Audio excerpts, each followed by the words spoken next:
if you're just following the score, it makes sense. We were down 3-1 after 2 periods, and we were a little beat up and we were a little down, and UFC had a big push there at the end of the second period.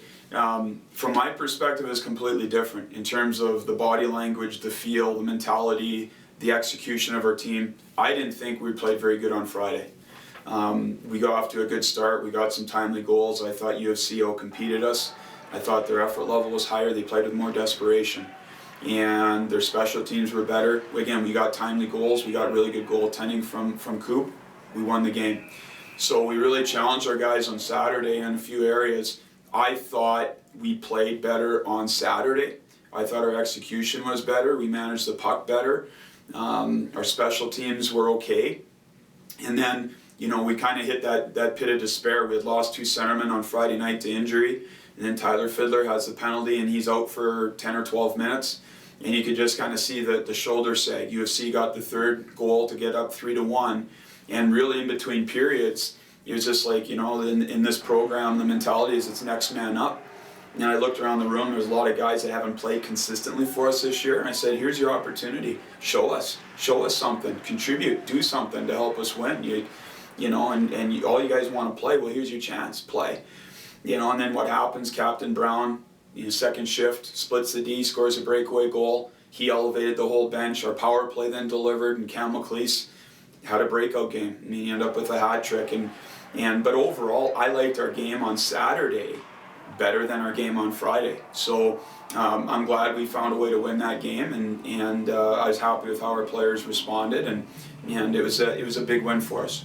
In the grand scheme of things, again, as we approached the break going into our last weekend, those were really big wins. And if you look standings-wise, they're starting to create a little separation in the league now. You've kind of, with those top 4 teams and then with those bottom 4 teams, and up until this past weekend, there wasn't a lot. You could be in 3rd place one weekend and 6th place the next weekend. So what it's done for us, standings-wise, it's pretty much assured us going into break of at least being in the top 4, which we've had a lot of adversity this year. I was thinking about it here just the other day, that we haven't had our full roster at our disposal for any game this year.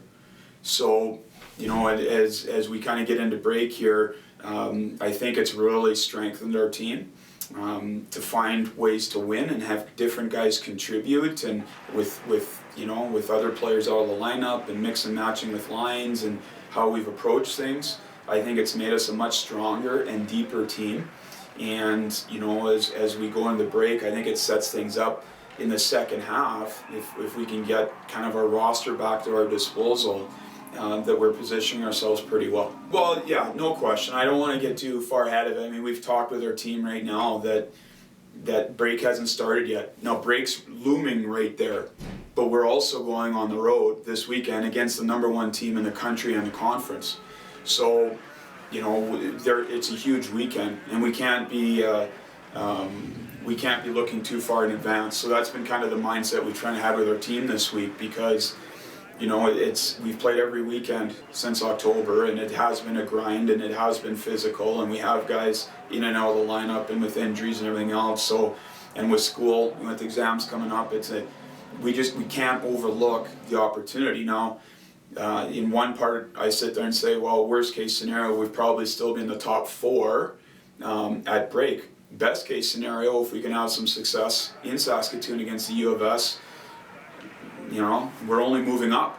So, I think that, especially with having U of S sweep us at our home ice a few weeks ago, if we want to make a run at those upper 1 or 2 teams with Alberta and U of S, we need points this weekend. Mm-hmm. So I think it's a very interesting time, and I hope that we can create that mindset this week and with our players and get into Saskatoon this weekend and feel good about ourselves when we come home on Saturday night and Sunday. They have our full respect. U of S, they've got a difference maker as a goaltender who's arguably been probably, in my eyes, the MVP of this league so far this season.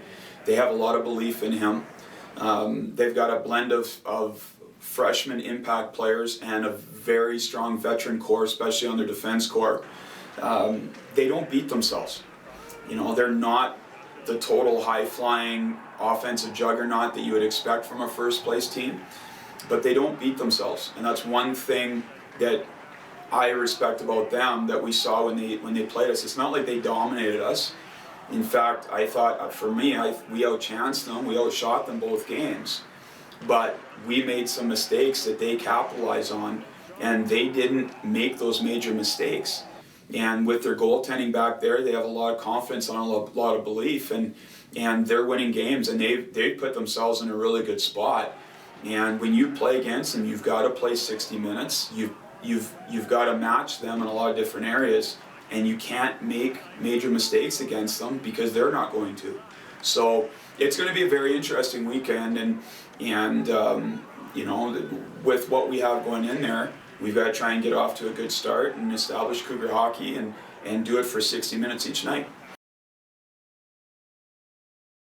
Yeah, I think it's probably some fortunate bounce. It's a combination of things. It's a very fair question, and you know, we've needed those shorthanded goals because overall our penalty kill hasn't been as good as it was last year. Last year we had the #1 penalty kill percentage in the country. I'd rather have that than the shorthanded goals. Last year we were about 92%, 91, 92% for the season. Halfway through we're about 82%.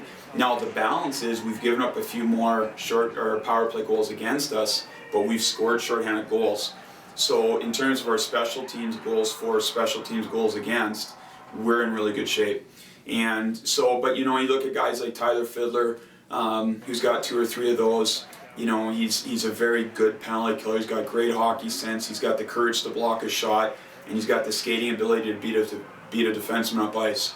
And you know, like 2 or 3 of his shorthanded goals have been breakaways. Block shot, jump on a puck, beat the guy. You know, his other one was the empty net goal, where again we took a penalty in the last minute on Saturday against Calgary. They have the power play.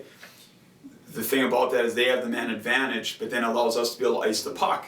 So, you know, we create a turnover in our zones, Fitz turns around, gets the puck, rips it right down, full ice into the empty net. So it's a little bit of luck and circumstance and personnel, but in all those shorthand goals have been very important to us too. And like I say, it's helped stem the tide until we get our penalty killing fully in gear.